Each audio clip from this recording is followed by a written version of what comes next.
बिस्मिल्लाहिर्रहमानिर्रहीम। इस लेक्चर में मैं फ्यूचर सिंपल टेंस का स्ट्रक्चर और फंक्शन डिस्कस करूँगा।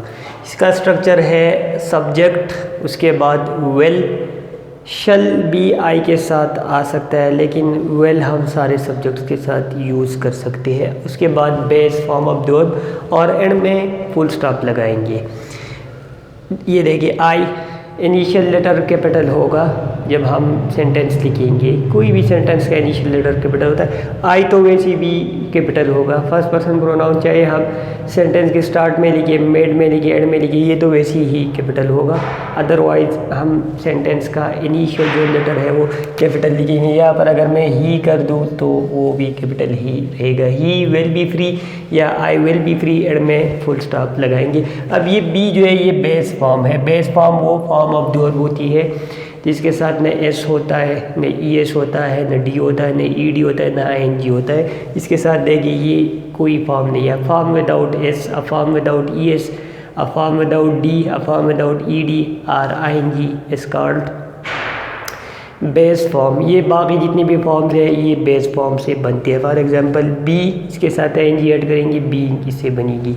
आई विल विजिट, तो विजिट बेस फॉर्म। इसके साथ एस ऐड करेंगे तो विजिट्स, ई डी ऐड करेंगे visited, I N G add करेंगे विजिटिंग, तो टू ऐड करेंगे टू विजिट। तो बाकी जितनी भी फॉर्म्स हैं वो इस बेस फॉर्म से बनते हैं। ये प्रेजेंट सिंपल टेंस का, फ्यूचर सिंपल या फ्यूचर इंडेफिनिट टेंस का एक सेंटेंस होगा, एग्जांपल होगा। अब इसका अगर नेगेटिव बनाएंगे तो सब्जेक्ट, उसके बाद विल, उसके बाद नॉट, उसके बाद बेस फॉर्म और एंड में कोई फुल स्टॉप लगाएंगे। I will not be free, he will not be free, I will visit them, he will visit them. उस केस में हम यूज़ करते हैं जब एक्शन ने अकर होना होता है। अभी अकर नहीं हुआ बल्कि अकर होता है फ्यूचर में, या जो नियर टाइम होता है जो आगे अकर होगा उसमें जो एक्शन होना होता है उसके लिए हम फ्यूचर सिंपल टेंस यूज़ करते हैं। फॉर एग्जांपल मैंने अभी विजिट किया नहीं लेकिन मैं करूँगा तो इसके लिए मैंने आई will visit. I am going भी यूज़ होता है, जिस तरह मैं पिछले टेंसेस वाले लेक्चर्स में डिस्कस कर चुका हूँ कि और कौन सी वेरिएशन है जिसके ज़रिए हम फ्यूचर में जो एक्शंस होते हैं वो एक्सप्रेस कर सकते हैं। For example I am going to visit भी यूज़ हो सकता है, या जो फ्यूचर में अगर फिक्स टाइम पे कोई एक्शन स्टार्ट होना होता है तो उसके लिए हम present simple the exam starts next week, जिस तरह मैं प्रेजेंट सिंपल टेंस वाले लेक्चर में डिस्कस कर चुका हूँ। इंटररोगेटिव बनाएंगे तो वेल स्टार्ट में आ जाएगा, उसके बाद सब्जेक्ट, उसके बाद बेस, उसके बाद फुल स्टॉप नहीं क्वेश्चन मार्क लगाएंगे। Well I be free, well he be free, well I visit them, well he visit them और एंड में क्वेश्चन मार्क लगाएंगे। नेगेटिव इंटररोगेटिव बनाएंगे तो दो तरीके हैं, एक कंट्रैक्शन के साथ, एक बगैर कंट्रैक्शन। कंट्रैक्शन के साथ बनाएंगे तो वेल और नॉट को कंट्रैक्ट करेंगे। कंट्रैक्ट मीन दो वर्ड्स का एक वर्ड बनाएंगे।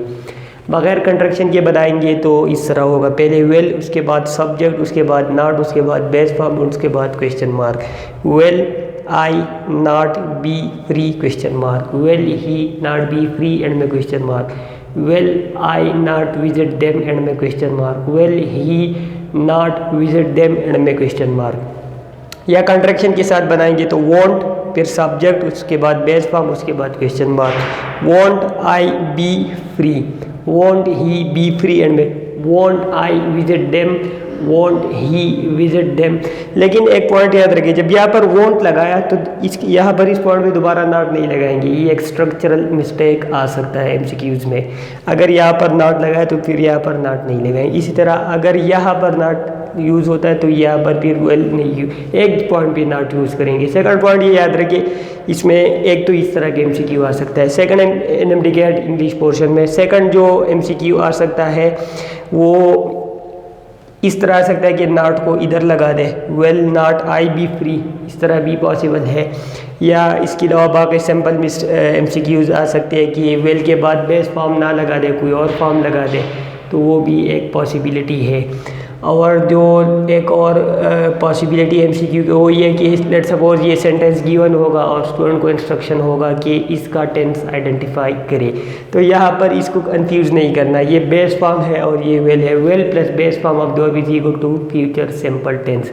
तो इस तरह के ज़्यादा एक्सपेक्टेड है एमसीक्यूज के टेंस आइडेंटिफाई करना हो गिवन सेंटेंस का। तो ये अगर गिवन है तो इसको हम कहेंगे future simple, will plus base form of दो is equal to future simple tense.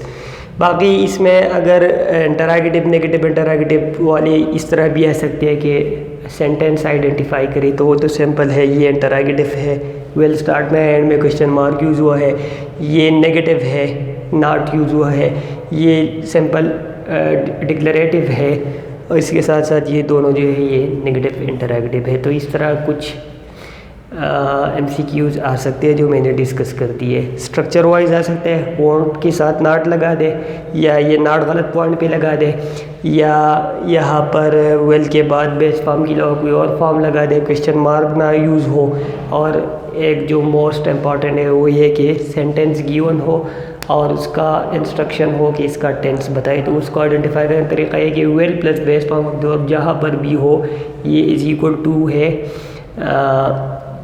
Future simple tense, base plus will plus base form of the is equal to future simple tense. और अगर sentence identify करना हो तो ये not आया तो negative, ये इंटररोगेटिव, नेगेटिव इंटररोगेटिव, और ये डिक्लेरेटिव होगा।